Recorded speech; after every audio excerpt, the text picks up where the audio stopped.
देखिए, मौजूदगी हमारी वाराणसी के 80 घाट पर है और शाम का वक्त है। दूर दराज से पर्यटक यहाँ पर घूमने के लिए आते हैं और निश्चित तौर पर पहले से जो 80 घाट की तस्वीर है वो बदली बदली नज़र आ रही है। वैसे इस समय देश की बात कर लें तो देश में लोकतंत्र का महापर्व वो जारी है और काशी में बात कर लें तो 7वें चरण 1 जून को यहाँ पर वोटिंग होगी। 2 चरण की वोटिंग हो चुकी है। चलिए, जो लोग यहाँ पर पर्यटक आए हैं हम उनसे बात करेंगे। कहाँ से आए हैं आप? कहाँ से आए हैं सर? बरेली से।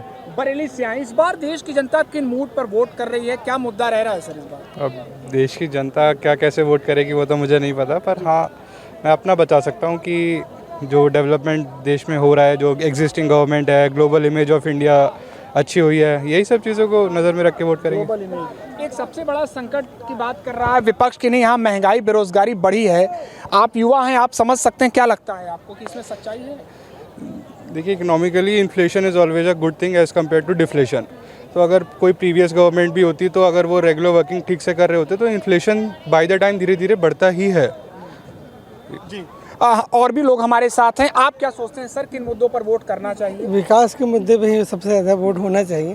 तो इंडिया जिस हिसाब से ग्रो कर रहा है और कंट्रीज़ के कंपैरिजन में सबसे ज़्यादा ग्रोथ हम ही कर रहे हैं, तो मेन तो विकास होना चाहिए। तो देश बढ़ेगा तभी तो हम भी आगे बढ़ेंगे। अच्छा, एक वादा किया जा रहा है एनडीए की तरफ से कि हम सत्ता में आते हैं तो हम तीसरे नंबर की अर्थव्यवस्था बना देंगे देश को। आपको लगता है कि बीते 10 वर्षों में इन्होंने इतनी ताकत दी है देश की अर्थव्यवस्था को मजबूत बनाने में? बिल्कुल ताकत दी है। बिल्कुल। और बाकी विपक्ष में क्या लगता है आपको, उनमें कोई ऐसा नेता जिनमें दमखम हो देश को नेतृत्व देने का? मुझे तो नहीं लगता। चलिए चाचा, आप कहाँ के रहने वाले हैं? वाराणसी के। बनारस के हैं। चलिए, बनारस में तो 7वें चरण में वोटिंग होगी, लेकिन क्या बदल गया है 10 सालों में? खुद यहाँ पर ही मोदी जी ने फावड़ा चलाकर संदेश दिया था स्वच्छता का। बनारस में प्लस पूरे पूर्वांचल में सफाई के प्रति लोगों की जागरूकता बढ़ी है। शहर साफ हुए हैं, गांव भी साफ हुए हैं। सबसे बड़ी चीज़ कनेक्टिविटी बढ़ी है और पूरे देश से पूर्वांचल से गुजरते हुए चाहे पश्चिम से गुजरते हुए बनारस में अगर आपको आना है तो हाईवे का जाल बिछ चुका है और बहुत से प्रोजेक्ट पाइपलाइन में है, और जिसके कारण ये हो रहा है कि उसका सीधे सीधे आप इम्पैक्ट देख रहे हैं कि वाराणसी में नॉर्मल दिनों में 4 से 5 लाख लोग दर्शन करने आ रहे हैं विश्वनाथ मंदिर में।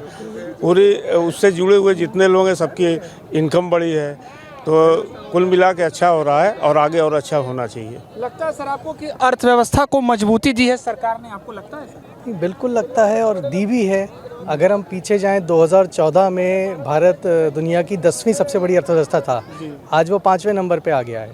और जिस तरह से चल रहा है, पूरी उम्मीद है कि 2027 तक तीसरे नंबर की जो बात कही जा रही है वो बिल्कुल सही बैठेगी और भारत ग्रो करेगा। तो क्या सर, विपक्ष ने भी कई दावे किए कि इन्होंने नोटबंदी बिना सोचे समझे कर दिया और तमाम ऐसे निर्णय ले लिए जिससे अर्थव्यवस्था देश की चरमरा गई। देखिए, कुछ भी अच्छा करने जाएंगे तो कुछ समय के लिए तो तकलीफ़ होगी ही, लेकिन उसके अगर हम दूरगामी परिणाम देखें तो वो काफ़ी अच्छे हैं। और बहुत सारी बातें तो ऐसी हैं जो एक रिलायबल सोर्सेज से नहीं लेकिन इधर उधर से आती हैं।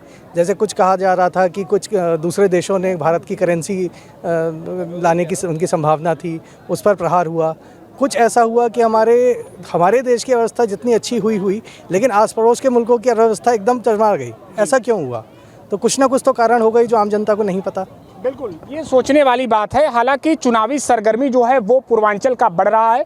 ये देखिए, ये वाराणसी का विश्व प्रसिद्ध 80 घाट है जो पर्यटकों से हमेशा गुलजार रहता है और निश्चित तौर पर ये बड़ा केंद्र इसलिए भी है कि खुद प्रधानमंत्री नरेंद्र मोदी ने इसी स्थल से फावड़ा चलाकर देश और दुनिया को स्वच्छता का संदेश दिया था।